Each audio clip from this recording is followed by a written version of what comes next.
Hello, my name is Gabriela Carrodeguas, and I'm here to present to you my long research on sexual abuse as a form of gender-based violence.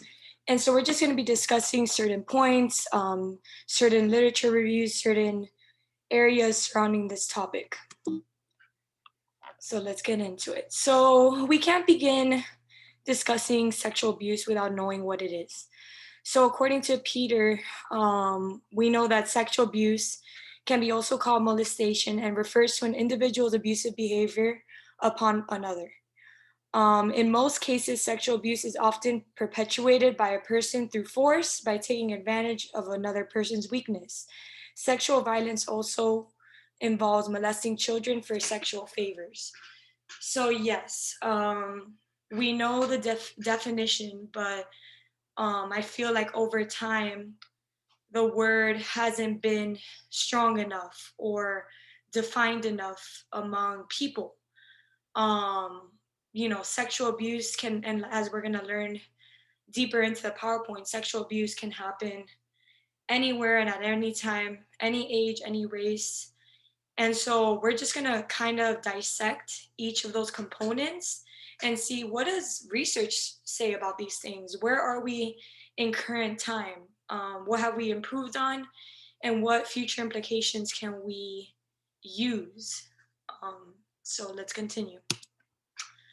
Yeah, so sexual abuse in relationships. Sexual abuse, and as shocking as it is, can be experienced at home and between two spouses. Um, this is a touchy subject, but a lot of people think that sexual abuse, can't happen between a husband and a wife or a significant other. Um, we deny that idea. It definitely can. So this person says, and please, I apologize in advance for the brokenness of possibly some of these names, but Runar Dotier says that avers that such sexual abuse involves being predisposed to forced sex by a husband or even an ex-husband. So this is something that we see present in relationships, and forcing a spouse to engage in unwanted sex is referred to as domestic violence, right? Non-consensual intercourse can definitely be a sign of sexual abuse. So what do we think in terms of children? Okay, and this is something that is very strongly touched upon. The numbers are skyrocketing by the second, and those aren't even all the accurate numbers because there's many children who don't know how to reach for help or don't know um, any sign of being able to accurately record these numbers. But what we learn is sexual violence against children entails pressuring them to engage in sexual activities, engaging in indecent exposure, and grooming them to engage in extreme sexual scenes such as child pornography. So yeah, this falls under the line of children who may be groomed, may be watching things that are inappropriate for their cognitive level or inappropriate in general. We also see that sexual abuse in children can take place in different settings such as work, school, at home. Data shows us that home seems to be the most prevalent, and that's probably due because of the privacy favor that homes have. So yeah, that's the research I have gathered in sexual abuse in children. So child/early marriages. Sexual abuse can occur in child marriages where minor girls are forced to marry men who are older than them. This act of early marriages or forced marriages is not very it's not very common in the US, but in other foreign countries it is, and other races and cultures. Not to say that it's not something that happens in the US, but I do know that it's strongly in other cultures. Gary and Roderick say that early marriages constitute one of the most significant elements of sexual abuse. So we see this as a high focal point in this pile of research. And the prevalence of early marriages is characterized by the continuous exploitation of young girls, which can also be increased the likelihood of the victimization of such the casualty in adulthood. So yeah, this is, the typical selling of young children or forced marriages. We see that there is a correlation tied behind this specific group of people and sexual abuse. So, what does psychology say, right? What is the psychological impacts that a victim may experience? Well, the list goes on and on. Some victims may feel depression, anxiety, post traumatic disorders, stress, and many other challenges.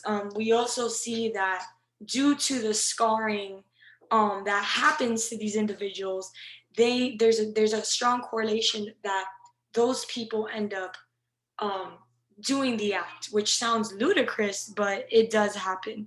The immense negative psychological impacts become more prevalent when a child is also compelled to engage in sexual activities with someone who are related in terms of blood. So, yeah, we're seeing the tie between psychological impact and people that they are familiar with, people that they know. According to Hollingshead, we know that several cases where a young girl is forced into sex by someone related to her. We see an uncle, we see a stepfather continue to rise.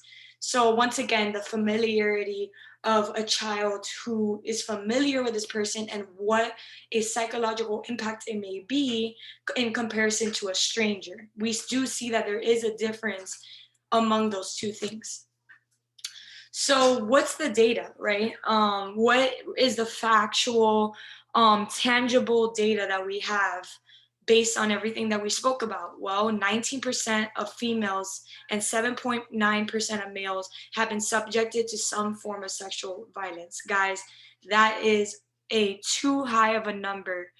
Um, so yeah, and these victims are subjected to violences that are close to them, right? So once again, we see this repeated pattern of familiarity. And sexual abuse by neighbors, that category accounts for about 10% of all sexual violence. So we're seeing 10% compared to all of the other big numbers. So once again, constantly repeating that familiarity does have a correlation to sexual abuse. Gender differences, right? Many of us think that it's only females, but that's not the case. However, sexual violence is more than likely to occur in females than in males.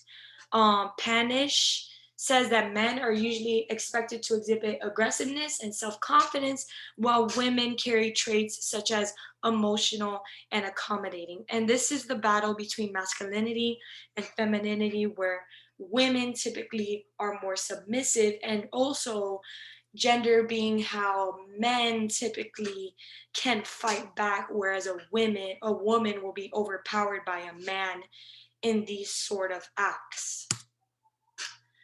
Media, right? So we're going to get into cultural factors, but for now, we do see a correlation to media. We see how um, media is a powerful force that is used to discourage the continued manifestation of social evils, with social violence being among these evils. Media has a huge role in reporting incidences of social violence, such as sexual exploitation, like we mentioned earlier, with the non consensual pornography, or certain displays of young women and girls. We're going to go into it further, but we also see how the socioeconomic class plays a role. The media is also accused of promoting the sexual immorality, especially through airing some inappropriate programs.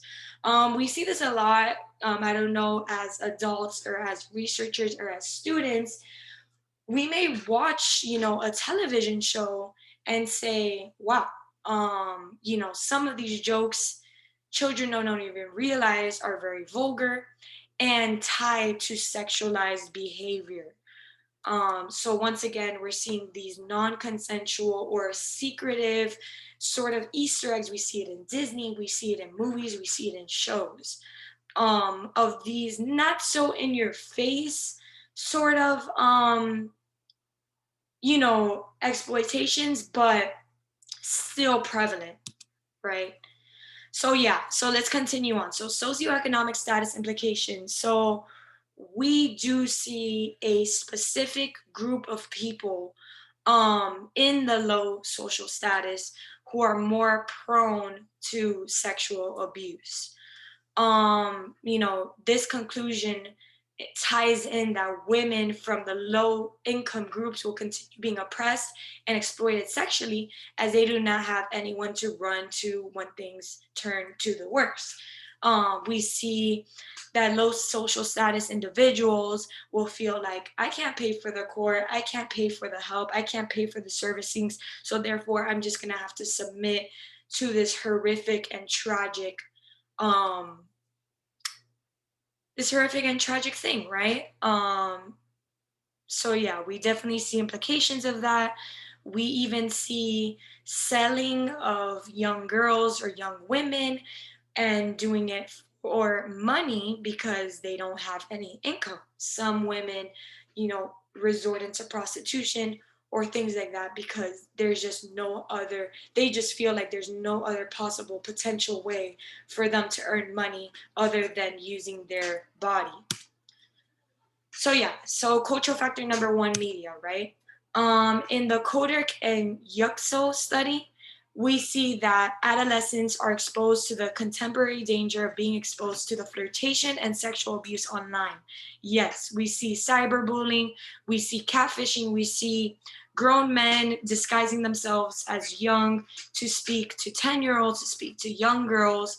And even though the internet is reflected as an important tool of communication, we are also seeing the ugly sides of it where they're using this platform or this service to tie into sexual abuse or to create a gateway to sexual abuse.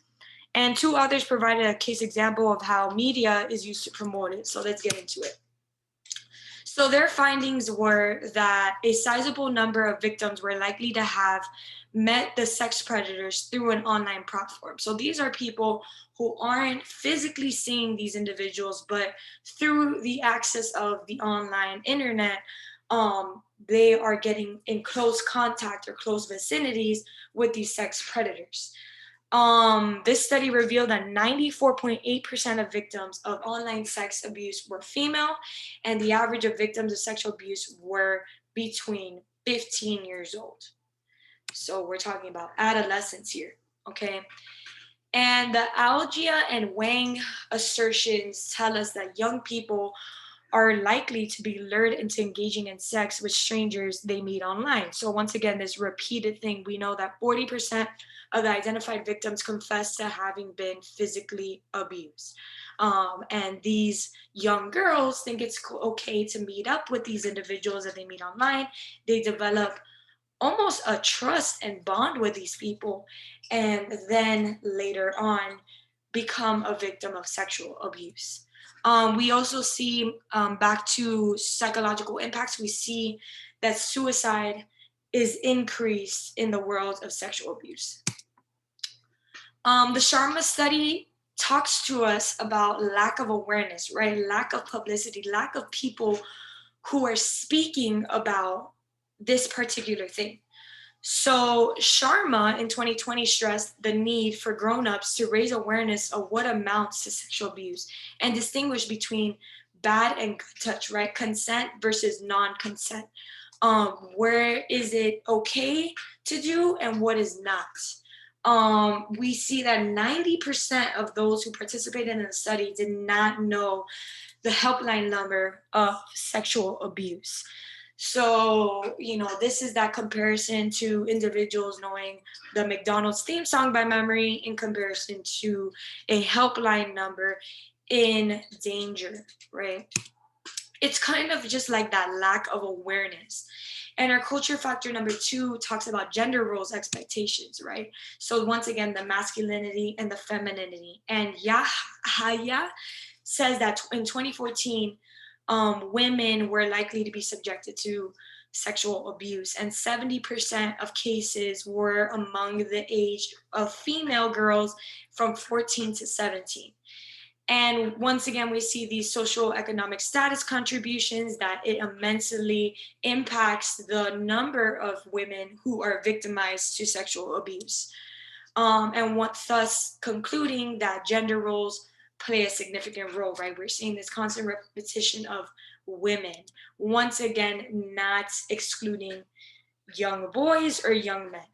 So young girls, so young girls from poor families were likely to be married off to older men. This is once again that cultural forced marriage. And you're gonna see how throughout this presentation I've kind of made it to where it all interconnects. So if you hear sort of repeated things, it's to really grasp the most important chunk of information and research. So Colburn says that women being sexually abused are likely to increase with the exposure to poverty, right? Poverty, abuse. We see the correlation, right? In the Martin study, we also find that young girls engaged in penetrative or non-penetrative sexual abuses was highly affiliated to the social upbringing where the mother was held responsible. Guys, this is huge for when I'm gonna jump into future implications. But yes, we see that upbringing and how you are raised plays a role in future sexual abuse acts. The mother reported having had unwanted pregnancy, maternal anxiety, or to be heavy drug abusers were determined to have negative influences on their children. 100%. We know that abuse definitely plays a negative influence. So once again, this ties perfectly to the way forward and recommended moves. So I jumped it into three different things, and I actually want to start with the one smack in the middle, education, right? We know that what needs to happen is not necessarily what happens in schools or what happens at work, but what happens at the home, making sure to raise children that are equipped morally to know right from wrong, and having parents that are in the right mental space or mind place to be able to raise children correctly. Because as we saw throughout all the data, we see that this plays a role. And as terms as legality implications, I think that implications are we see that the legal system is not doing enough. We see that if there's no evidence, then a woman can be lying. And unfortunately, there has been a small percentage of people who milk that system. And I think, personally and with supported data, the legality system is very corrupt in this area. A lot of voices are being heard. Guys, these numbers are probably 0.1% of the actual recorded number of individuals, because once again, sexual abuse is a private, secretive act that I think not only should the actual perpetrators be exalted, but the also all of these movies, all of these medias, I mean, should have some repercussions. And of course, we know that services, I think as a nation, we are getting better in terms of helpline numbers, but we're not doing enough. Guys, 90% of people not knowing the number, including myself, is just not okay. We are slacking and things are being swept under the rug at our feet. So these are the three compiled acts that I think will really make a difference in decreasing these numbers and decreasing victims. So once again, guys, I'd like to thank you for listening to my presentation and my research based on sexual abuse as a form of gender violence. My name is Gabriela Carrodeguas, and this course I'm particularly taking a senior seminar, and I attend Florida International University. And so all of the citations and research that I have discussed are all listed here. So you can go ahead and click pause and maybe copy and paste links if you want to know additional information. All of these citations are very, very helpful and very, very informative, and were the asset to allowing me to come up with all of this information. And so this is the end. I genuinely enjoyed speaking to you guys about these different topics, and I look forward to compiling more research in the future. Stay blessed, and thank you so much.